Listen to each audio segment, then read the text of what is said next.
BLO safety को लेकर supreme court का एक बहुत ही बड़ा आदेश आया है, उसी को आपके साथ डिस्कस कर रहे हैं। क्या होगा अगर भारत के चुनावों को संभालने वाले वही लोग जो पूरा पीछे का ग्राउंड वर्क करते हैं चुनावों को सही कराने के लिए, सिस्टम के बोझ तले अगर वो टूटने लगे? क्या होगा अगर बूथ लेवल ऑफिसर यानी कि बीएलओ, जो शिक्षक, आंगनवाड़ी कार्यकर्ता, क्लर्क जैसे साधारण कर्मचारी हैं, एसआईआर के दौरान इतने दबाव में आ जाएं कि कुछ अपनी सेहत खो दें, कुछ अपनी नौकरी खो दें और कुछ दुखद रूप से अपनी जिंदगी तक खो दें। ये कोई बढ़ा चढ़ा कर कही गई बात नहीं है, ये वही वास्तविकता है जो सुप्रीम कोर्ट तक पहुंच गई है और केस का नाम है टीवी के party versus election commission of India. इस केस में पहुंच गई। आपको पता ही है, हमने इस चैनल पर भी इशू रेज किया था कि बीएलओ की जो अपना जान से हाथ धो रहे हैं, इतने प्रेशर और इतने ज्यादा वर्कलोड की वजह से, वो हमने भी इशू रेज किया था और वो मामला सुप्रीम कोर्ट के सामने पहुंचा और सुप्रीम कोर्ट ने महत्वपूर्ण दिशा निर्देश जारी किए। केस का नाम मैंने आपको बता दिया है। महत्वपूर्ण कदम उठाकर महत्वपूर्ण दिशा निर्देश जारी किए हैं। ये जो दिशा निर्देश है एसआईआर को रोकने के लिए नहीं है, बल्कि वोटर रोल रिवीजन में जो बीएलओ लगे हुए हैं उनकी रक्षा करने के लिए, उनके हितों को ध्यान में रखने के लिए, ह्यूमैनिटी को ध्यान में रखने के लिए ये दिशा निर्देश जारी किए गए हैं। आइए समझते हैं कि इस पूरे मामले के अंदर कोर्ट ने क्या कहा और यह आदेश भारत की चुनाव व्यवस्था के लिए इतना महत्वपूर्ण क्यों है। मेरा नाम आशीष जैन है और मैं संस्थापक हूं दून लॉ मेंटर का, जहां हम आपकी तैयारी करवाते हैं न्यायिक सेवा परीक्षाओं की और सहायक अभियोजन अधिकारी परीक्षाओं की। आगे बढ़ने से पहले चैनल को अभी तक सब्सक्राइब नहीं किया तो सब्सक्राइब फटाफट कर लीजिए, शुभ मुहूर्त है। अब बात करते हैं कि इस पूरे मामले के अंदर संकट क्या था जो कोर्ट के सामने आया। सुप्रीम कोर्ट के सामने बेहद चौंकाने वाले तथ्य रखे गए। कोर्ट के सामने ये रखा गया कि जो एफआईआर है वो दर्ज की गई है बीएलओ के खिलाफ, किस कौन से प्रावधान के तहत? सेक्शन 32 धारा 32 के तहत, जनप्रतिनिधित्व अधिनियम की धारा 32 के तहत बीएलओ के खिलाफ जनहित जो एफआईआर हैं वो दर्ज की गई हैं। और जो बीएलओ सुबह जल्दी उठकर पहले तो स्कूल में जाकर अपनी ड्यूटी करता है, पढ़ाता है, और फिर वहां से स्कूल की ड्यूटी पूरी करने के बाद रात को 12-12, 1-1, 2-2 बजे तक अपने काम कर रहे हैं, एसआईआर के फॉर्म भरवा रहे हैं। और कई बीएलओ इतने दबाव में आ गए कि टीचिंग जॉब और एसआईआर को दोनों करते करते वो बुरी तरह हताश हो गए, मेंटली डिस्टर्ब हो गए। एक बीएलओ ने अपनी शादी के लिए, अपनी शादी में जाने के लिए छुट्टी मांगी थी, लेकिन उसे खुद की शादी में जाने की इजाजत नहीं मिली, उसे सस्पेंड कर दिया गया और बाद में उसने अपनी जिंदगी त्याग दी। आपने वो खबर देखी ही होगी। और लगभग 35 से 40 बीएलओ ने अपनी जानें गंवा दी हैं इस एसआईआर प्रक्रिया के दौरान, जिसका संबंध जो है लगातार एसआईआर दबाव से बताया जा रहा है। सीनियर एडवोकेट गोपाल शंकर नारायण ने टीवीके की तरफ से, टीवी के पार्टी की तरफ से कोर्ट से पूछा कि जब एसआईआर की डेडलाइन इतनी कठोर है कि इतना जल्दी आपको एसआईआर कंप्लीट करना है और जो वर्कलोड है बीएलओ पर इतना भारी है, तो कर्मचारियों पर क्रिमिनल एक्शन क्यों किया जा रहा है, उनके खिलाफ एफआईआर दर्ज क्यों किया जा रहा है? इंसानियत कहां है हमारी?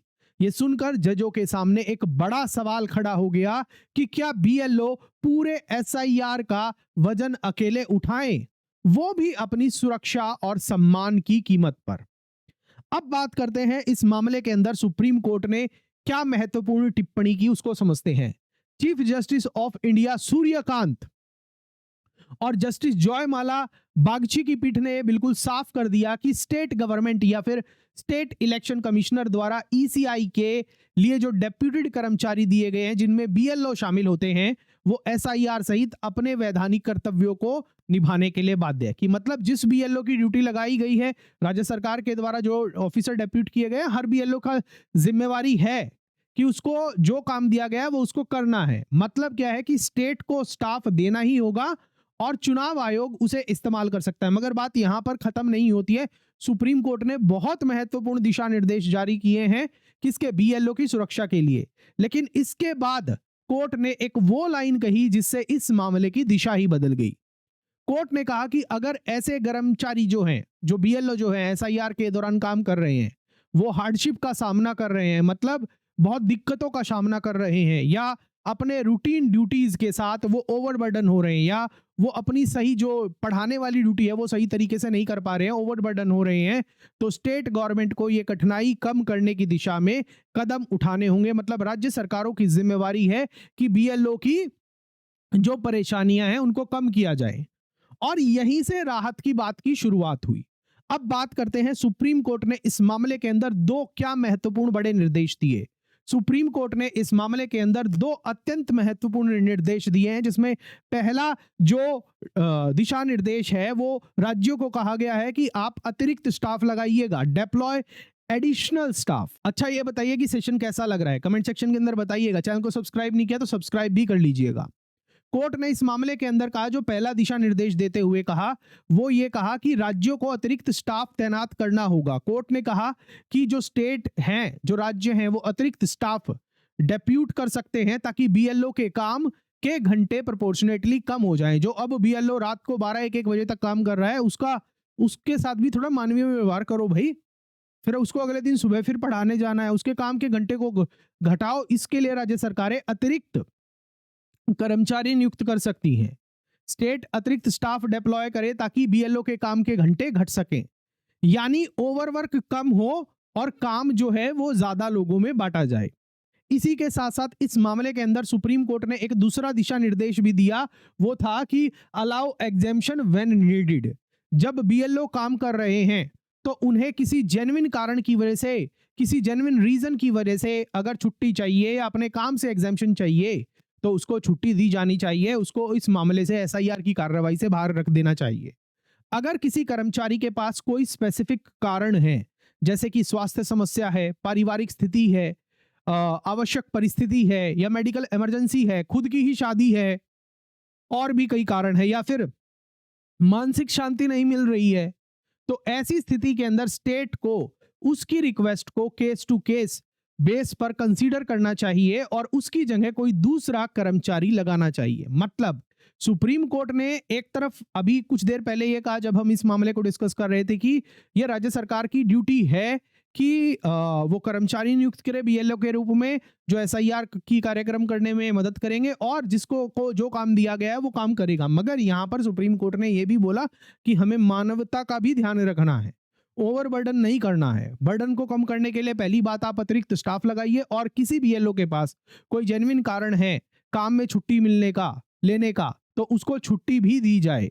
और इसके साथ साथ सुप्रीम कोर्ट ने यह कहा कि जो राज्य है किसी भी बीएलओ को छुट्टी देते समय, चाहे वो मेडिकल रीजन की वजह से या फैमिली रीजन की वजह से, हेल्थ क्राइसिस की वजह से है, तो उसको आपको छुट्टी देनी होगी। मगर राज्य को यह जिम्मेवारी है कि राज्य को क्या करना होगा कि अगर स्टेट कर्मचारी को अगर वापस बुला रहा है, किसी को छुट्टी दे रहा है, तो उसकी जगह दूसरा बीएलओ, दूसरा व्यक्ति को अपॉइंट करना होगा, मतलब रिप्लेसमेंट देनी होगी। अगर स्टेट जो है कर्मचारी को वापस नहीं बुला सकता जब तक रिप्लेसमेंट प्रदान न करे, तो जो वर्कफोर्स उपलब्ध कराना वो राज्य की ही बाध्यता है, वो स्टेट की ही जिम्मेवारी है। ठीक है, तो ये बहुत महत्वपूर्ण है कि बीएलओ को छुट्टी नहीं मिलेगी, छुट्टी मिलेगी, उस चीज का कोर्ट ने रिकॉग्नाइज किया है। अब आगे बढ़ने से पहले मैं आपसे एक सवाल पूछना चाहता हूं कि क्या आपको लगता है कि टीचर्स, आंगनवाड़ी वर्कर और जो छोटे कर्मचारियों पर एफआईआर और जो क्रिमिनल पेनल्टीज है लगाना उचित है? क्या जो बीएलओ है उनको ये कहना कि अपना काम पूरा करो, नहीं तो तुम्हें 2 साल के लिए जेल में डाल दिया जाएगा? क्योंकि जो ये धारा 32 है जनप्रतिनिधित्व अधिनियम की, इसके तहत जो भी इलेक्शन कर्मचारी अपना काम ठीक से नहीं करता है उसके लिए सजा के प्रावधान भी हैं।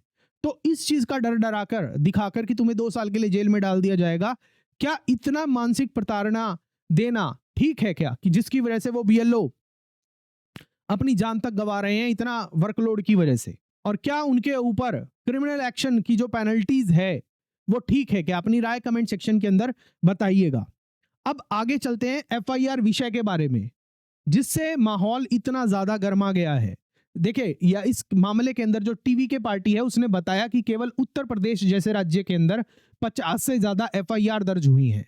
ये एफआईआर जो हैं वो धारा 32 जनप्रतिनिधित्व अधिनियम के तहत हुई हैं और 2 साल तक की सजा का खतरा रखती हैं, क्योंकि ये धारा 32 जनप्रतिनिधित्व अधिनियम के तहत आती है। मनिंदर सिंह जो इलेक्शन कमीशन ऑफ इंडिया की तरफ से पेश हुए, उन्होंने कहा कि एफआईआर सिर्फ तब हो रही है जब बीएलओ काम से इनकार करते हैं। कुछ राज्यों में 90% जो है एसआईआर फॉर्म पहले ही वितरित हो चुके हैं, लेकिन सीनियर एडवोकेट कपिल सिब्बल ने एक सवाल और पूछा इस मामले में।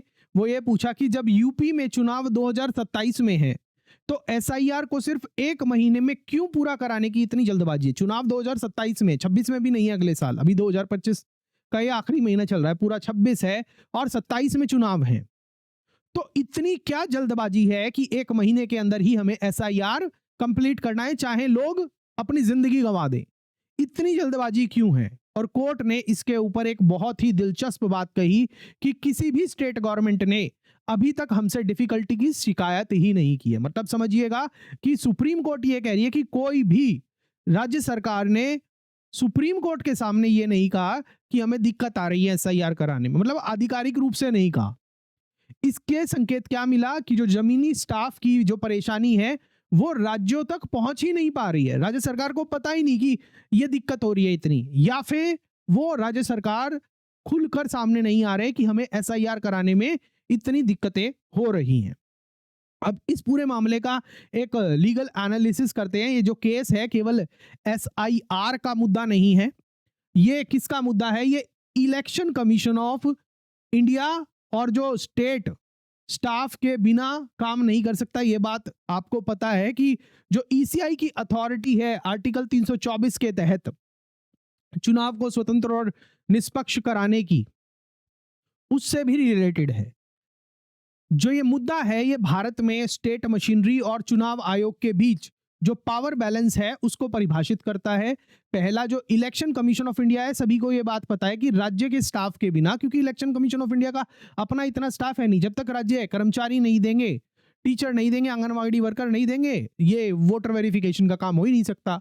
तो चुनाव आयोग जो है वो राज्य के स्टाफ के बिना काम नहीं कर सकता। लेकिन स्टेट स्टाफ का जो मानवीय सम्मान है वो भी उतना ही आवश्यक है, ये केस हमें ये दिखा रहा है। दूसरा, आर्टिकल 324 जो है ईसीआई को अथॉरिटी देता है, लेकिन अनलिमिटेड अथॉरिटी नहीं देता, कि मतलब असीमित शक्तियां नहीं देता। ये मामला हमें ये भी दिखा रहा है।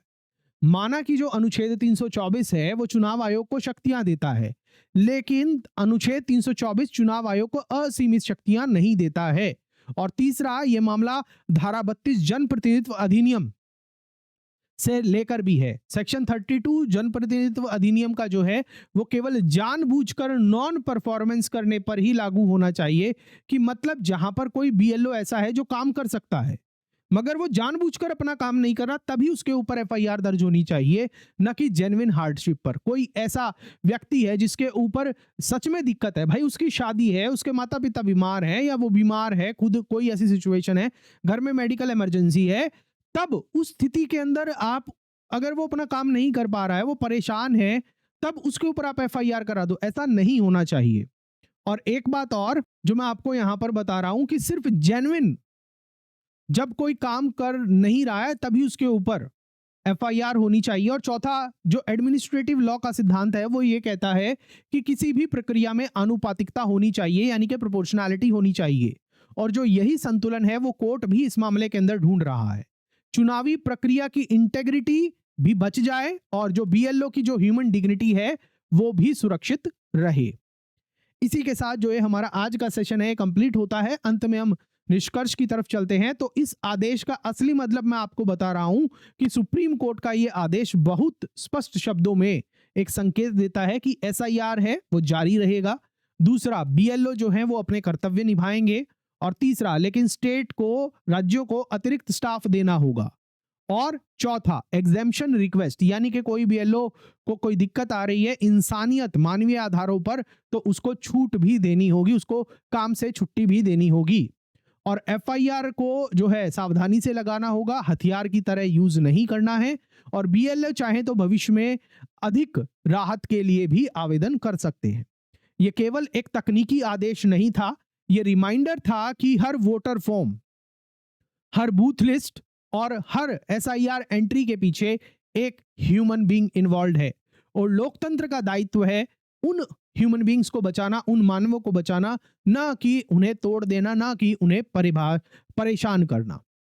इसी के साथ जो सेशन है वो खत्म होता है। अगर आपको इस एनालिसिस ने थोड़ा भी कुछ इस मामले के बारे में समझाया है और जो बीएलओ के साथ जो अमानवीय व्यवहार हो रहा था उसको, उसके अधिकारों का, बीएलओ के अधिकारों का रक्षा के बारे में जो सुप्रीम कोर्ट ने महत्वपूर्ण दिशा निर्देश जारी किए हैं, अगर वो पसंद आए हैं तो वीडियो को लाइक करिएगा, शेयर करिएगा, चैनल को सब्सक्राइब करके बेल नोटिफिकेशन ऑन करिएगा, चैनल की मेंबरशिप ज्वाइन जरूर करिएगा। आप हमको सपोर्ट कर सकते हैं सुपर थैंक्स के माध्यम से भी। अगर आप न्यायिक सेवा परीक्षाओं की तैयारी कर रहे हैं, सहायक अभियोजन अधिकारी परीक्षाओं की तैयारी करते हैं, तो आप हमारी ऐप के माध्यम से कोर्सेज में एनरोल कर सकते हैं। मिलता हूं मैं आपसे अगले सेशन में। जय हिंद।